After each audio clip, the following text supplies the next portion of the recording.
लड़की यही चाहती थी कि उसका चेहरा बहुत खूबसूरत हो जाए और राजकुमार से शादी कर पाए, बट ऐसा हो नहीं सकता। वो इस बात को समझ गई थी, इसलिए वह अपने घर वापस जा रही थी। वो जब घर वापस जा रही थी तभी एक जादूगरनी दूर से उसे देख रही थी। वो समझ गई थी कि इस लड़की की परेशानी क्या है। वो जादूगरनी अपना रूप बदलकर उसके पास जाती हो। वो जादूगरनी पूछती है कि तुम्हारी परेशानी क्या है, तुम मुझसे कह सकती हो।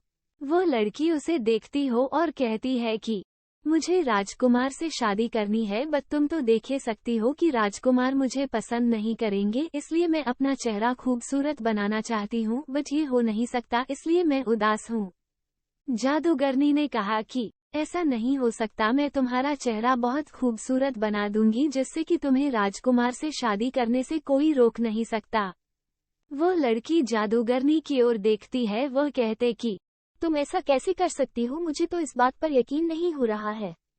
जादूगरनी ने कहा कि तुम मेरे साथ मेरे घर पर चलो, मैं तुम्हें सब कुछ बता दूंगी। वो लड़की जादूगरनी करने के साथ उसके घर जाती है। जब जादूगरनी लड़की के साथ घर पहुंच जाती है तो जादूगरनी अपने रूप में आती है। उसे देखकर लड़की डर जाती कि तुम तो जादूगरनी हो। मुझे यहाँ से जाना चाहिए, मैं कोई भी ऐसा काम नहीं करना चाहती जिससे कि सभी को परेशानी। जादूगरनी कहने लगी कि अगर तुम्हें राजकुमार से शादी करनी है तो मैं तुम्हारी मदद कर सकते हो। जादूगरनी कहती है कि तुम्हें कोई परेशानी नहीं होगी और मैं किसी का कोई नुकसान नहीं कर रही हूँ, बल्कि तुम्हारी मदद कर रही हूँ। मैं तुम्हारा चेहरा खूबसूरत बना सकती हूँ। उसके बाद जादूगरनी ने उस लड़की का चेहरा बहुत सुंदर बना दिया जिससे कि कोई भी राजकुमार उसे शादी कर सकता था। बट जादूगरनी ने उस लड़की से एक बात भी कही थी कि यह जादुई चेहरा कुछ समय तक काम करेगा, इसके बाद तो वापस फिर से अपने रूप में आ जाओगी। लड़की सब कुछ समझ गई थी। उसके बाद लड़की से जादूगरनी का धन्यवाद देकर वहां से चली गई। उसके बाद उसकी मुलाकात एक राजकुमार से होती है जबकि जंगल में शिकार करने आया था। लड़की को देखता है और कहता है कि मुझे तुमसे शादी करनी है। ये सुनकर वो लड़की खुश हो जाती है। इस बात को जानती है कि उसका चेहरा बहुत खूबसूरत था, इसलिए राजकुमार को पसंद आ रहा है। कुछ समय बाद ही उस लड़की की शादी राजकुमार से हो जाती हो।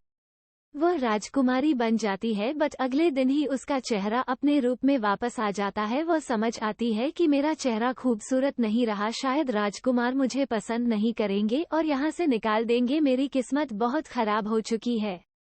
वो लड़की महल से बाहर तारों को देखने लगती है। वह सोचती है कि मेरी किस्मत पता नहीं क्यों खराब है, आज मेरी राजकुमार से शादी भी हो चुकी है, बट मेरा चेहरा वापस वही हो गया है जिससे मुझे परेशानी होती थी। तभी उसने आकाश में उड़ते हुए जादूगरनी को देखा। जादूगरनी उसके पास आती है और कहती है कि तुम उदास क्यों हो, जबकि मैंने तो तुम्हारी मदद की थी और तुम्हारी शादी भी हो गई है। तभी लड़की कहती है कि मेरा चेहरा फिर से वही हो गया है जिसकी मुझे उम्मीद नहीं थी, मेरा अपना चेहरा खूबसूरत नहीं रहा, मुझे अब परेशानी का सामना करना पड़ सकता है। अगर यह बात राजकुमार को पता चल गई तो जादूगर ने इस बात को जानती थी कि यह समस्या उसके सामने जरूर आएगी, क्योंकि यह जादू कुछ ही देर के लिए रहता है। बट वह राजकुमारी को परेशान नहीं देखना चाहती थी, इसलिए जादूगरनी ने फिर से उसका चेहरा वापस वैसा ही बना दिया है जैसा कि वह पहले खूबसूरत था। ये देखकर राजकुमारी को यकीन नहीं होता है कि चेहरा सुंदर बन गया है, बट राजकुमारी कुछ समय बाद फिर से वही होगा, मुझे इस बात के लिए बहुत परेशानी हो सकती है। जादूगरनी ने राजकुमारी से कहा कि तुमको पता है कि यह समस्या कभी भी आ सकती है, मैं इस बात को जानती हूँ, बट कुछ समय तक तो तुम खूबसूरत बनी सकती हो। धीरे धीरे करके राजकुमार को सारी सच्चाई बता देना, क्योंकि एक दिन फिर चेहरा वापस वैसा ही बन जाएगा जैसा कि तुम पहले थी। राजकुमारी ने राजकुमार को सब कुछ बता दिया और कहा कि यही सच्चाई है। जब राजकुमार को यकीन हुआ तो वह कहने लगा कि मुझे तुम्हारे चेहरा से कोई मतलब नहीं है। राजकुमारी यह बात सुनकर खुश हो गई क्योंकि राजकुमार उस पर गुस्सा नहीं कर रहे थे। राजकुमार ने कहा कि जिस व्यक्ति का मन साफ होता है वह सुंदर भले ही ना दिखाई दे, बट वो अंदर से बहुत सुंदर होता है।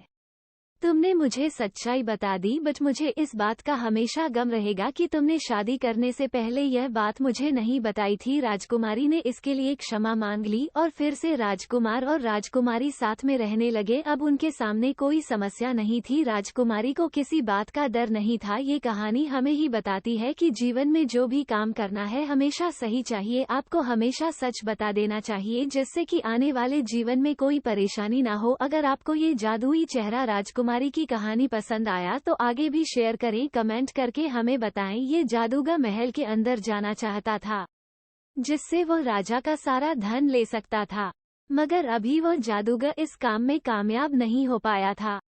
एक दिन की बात है, वो जादूगर अपना जादू बढ़ा रहा था जिससे वो काम को कर सकता था।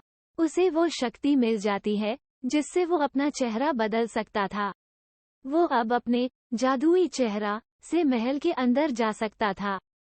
वो महल के अंदर चला गया था। वो जादूगर राजा का रूप बनाकर चला गया था। उसके बाद वो आराम से महल में घूम रहा था क्योंकि उसे अब कोई रोक नहीं सकता था। मगर अब ये समस्या आ गई थी जिससे वो ये जान नहीं सकता था राजा अपना सारा धन किस जगह पर छुपा सकता था, क्योंकि उसे नहीं पता था। राजा के बारे में वो नहीं जानता था। तभी सेनापति आता है। वो कहता है कि आप यहाँ पर है, जबकि मैं आपसे अभी अभी नीचे मिला था। जादूगर कहता है कि मैं अभी यहाँ पर आया हूँ, मगर सेनापति को अब शक हो रहा था। वो कहता है कि मुझे आपसे उस बारे में बात करनी है जो कि मंत्री ने कल हमसे की थी।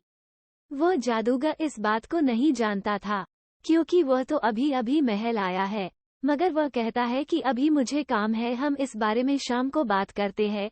ये कहकर वह राजा के कमरे में जाता है। सेनापति जल्दी ही नीचे जाता है। उसे राजा अभी वहीं पर मिलते हैं। सेनापति उससे भी वही सवाल करता है। राजा उसकी बात का जवाब देते हैं। सेनापति दूसरे राजा के होने की खबर देता है। वो आपके कमरे में गया है। राजा को यकीन नहीं होता है, मगर जब अपनी आंखों से देखता है तो यकीन हो जाता है। सेनापति उसे पकड़ लेते हैं, जबकि जादूगर को यकीन नहीं हो रहा था कि सेनापति इतना अधिक तेज भी हो सकता है। उसका जादुई चेहरा अब उतर जाता है। अब वो जादूगर बन जाता है, मगर अब कोई फायदा नहीं था। वह पकड़ा गया था। जीवन में समझदार होना बहुत जरूरी होता है। अगर आपको ये कहानी पसंद आई है, शेयर जरूर करें।